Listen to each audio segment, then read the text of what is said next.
I mentioned at the top, the Jesse Jackson funeral happened.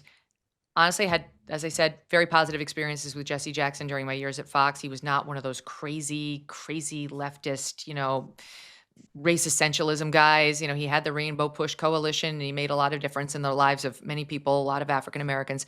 But he wasn't some crazy. He wasn't Al Sharpton territory. He certainly wasn't an Ibram X. Kendi type. And he was very open-minded to talking to Republicans about the issues that were important to him. That was my own take on it. And I think that was Roger Ailes' take on him too. So all these dignitaries show up at his funeral. And reportedly, they were asked not to get political, given the way that Jesse Jackson was in life. Please don't get political. Well, they couldn't contain themselves. And while I said at the top, it was President Clinton, President Obama, and President Biden who came under Jesse Jackson Jr.'s attack, I inserted Clinton in there wrongly because what he said was 3 presidents came to this event and basically wrongfully didn't do what I asked them to do. And I think he was confused because actually Bill Clinton did not make it political. But you know who did? Kamala Harris, from word one. So I think his reference to 3 presidents, kind of included her as a vice president. But Jesse Jackson Jr. was not happy. And who could blame him? I'm going to give you a little sampling of how it sounded. Here's Harris, who starts with hey, nice to be here. We're here for a funeral. And then boom, immediately gets political in this watch. And to the entire Jackson family, on behalf of Doug and my family, we pray with you as we did a couple weeks ago in your home. And we thank you. I thank you.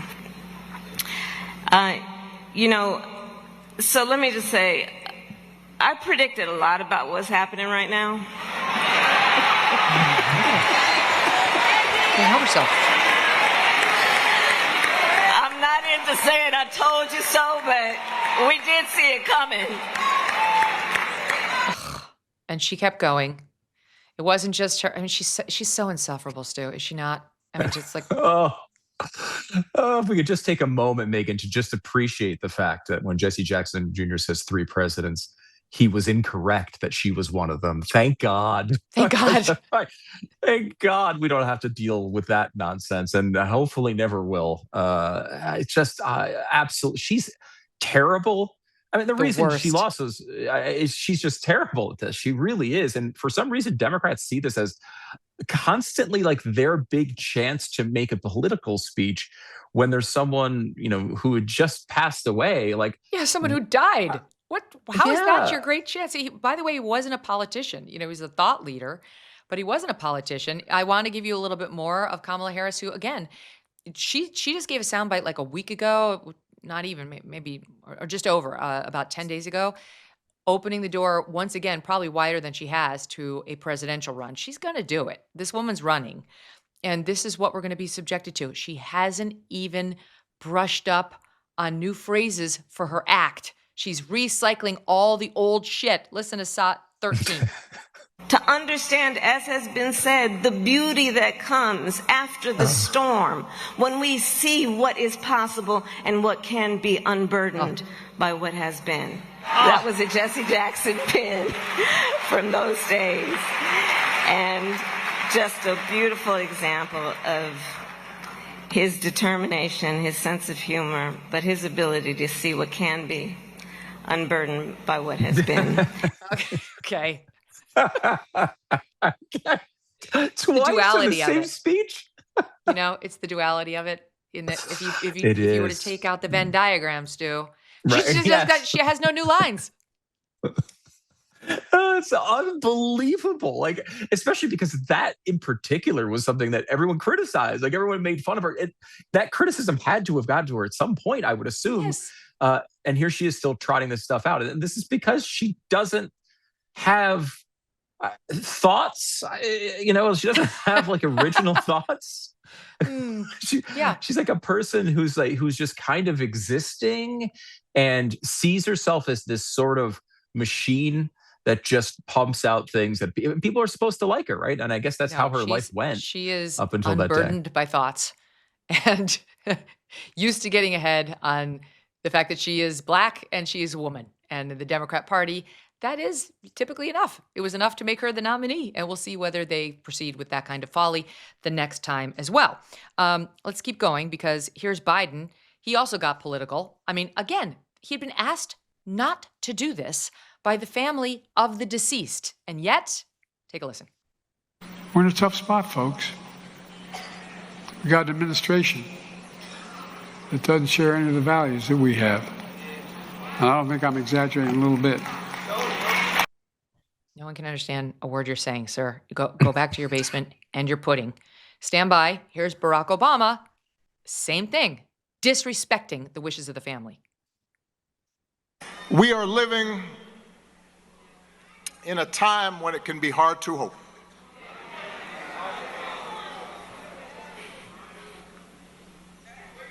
Each day we wake up to some new assault on our democratic institutions. Another setback to the idea of the rule of law. Everywhere we see greed and bigotry being celebrated, and bullying and mockery masquerading as strength. It may be tempting for some to compromise with power and grab what you can, or even for good people to maybe just put your head down and wait for the storm to pass. But this man, Reverend Jesse Louis Jackson, inspires us to take a harder path. So what is that? Is that just hubris of these three to overrule the grieving family on what they wanted?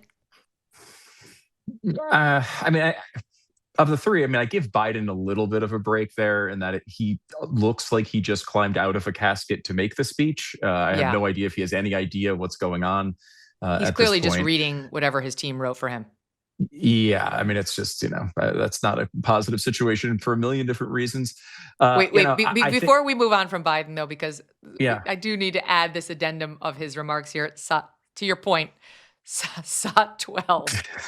If I told you all earlier when I was a kid I had a cleft palate or a club foot, none of you would have laughed. But it's okay to laugh at stuttering. I'm not being critical of you, but think about it. It's the one place where people think you're stupid. Oh, really? I'm a hell of a lot smarter than most of you. But all kidding aside. So he tried to ad-lib. He wound up calling the black crowd dumb, and also said that they were making fun of his stutter, which is not right, and embarrassed himself once again. When he ad-libbed, Stu, he was back to his normal self, and that's not a good thing. No, not at all. And I have, this strange thing about politics. Go back to the Paul Wellstone. This is a million years ago, but the Democrats lost a major election, a big Senate election, kind of by doing the same thing back in the day, where they came out and kind of used it as a party and a political rally at a funeral. Separate from even the use of politics here, can we at least agree that when you're at a funeral, it's not about you? It's about the person who died, and what that should be clear. Right. This is supposed to be a celebration of their lives, not a remembrance of their lives, not supposed to be something where you come out and talk about your stutter. That's just making their life about you. Yeah. Just have a little bit of, just be humble a little bit, and maybe talk about the things you admired about them solely. And you might say, well, wait a minute, where's the time where I get to talk about my cleft palate potential back in the day? This is age-old. There's just not an opening for it. Mm-hmm. That's an age-old question. When going to a funeral and making remarks, where do I get to talk about my cleft palate?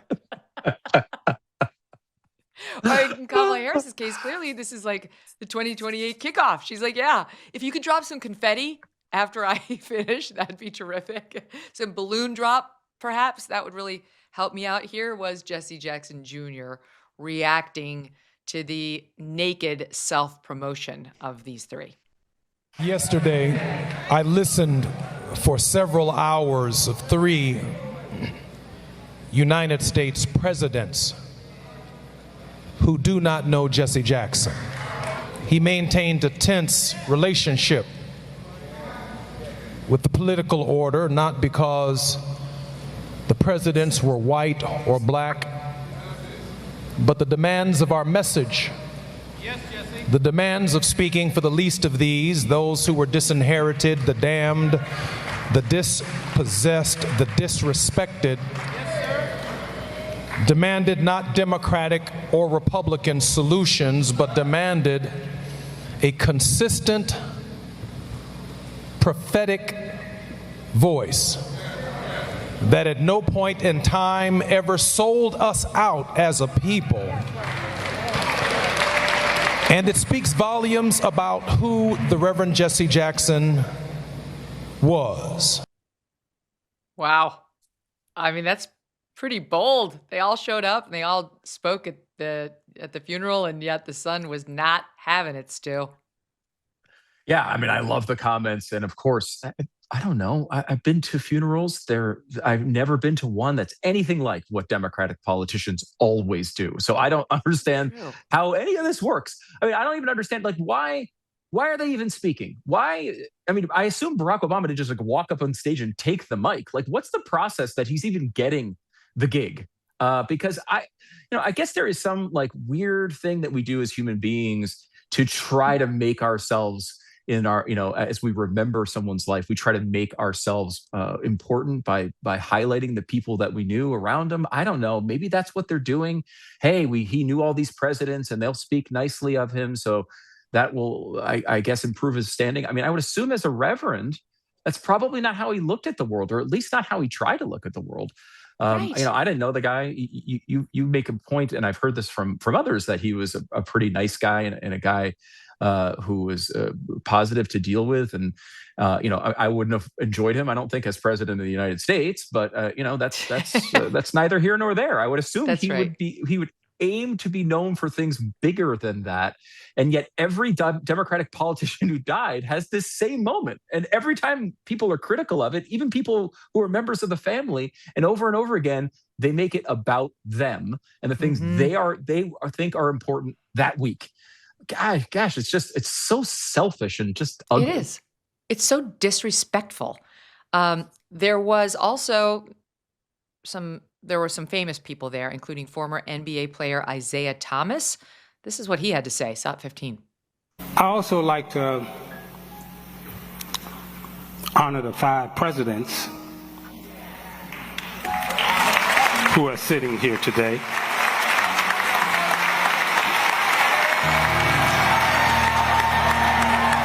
President Harris, President Clinton, President Bill Clinton, First Lady Jill Biden, President Biden, and Chicago's own South Side, President Barack Obama. Okay, so he included Hillary and Kamala in there. Hillary Clinton laughed it off. She knew it was a joke. Kamala Harris is reacting like she actually was president. Finally, I've been acknowledged. International disputes, inflation, rising national debt, digital currency. There's a never-ending list of reasons gold has risen over 700% in the last 20 years. And a never-ending list of reasons smart Americans diversify a portion of their savings into precious metals with Birch Gold Group. Gold can thrive during uncertainty, which is why it's a crucial part of a balanced financial strategy. It gives you peace of mind, given all the events that could impact the U.S. economy. See if holding gold in a tax-sheltered retirement account is right for you. Birch Gold can help you convert an existing IRA or 401k into an IRA in gold. Just text MK to the number 989898 to receive your free info kit on gold. There's no obligation, just useful information. With an A+ rating from the Better Business Bureau and tens of thousands of happy customers, consider letting Birch Gold help you diversify with gold so you too can have peace of mind, regardless of the uncertainty. Text MK to the number 989898. Thanks so much for watching. If you like what you just saw, hit the subscribe button for more clips and full episodes.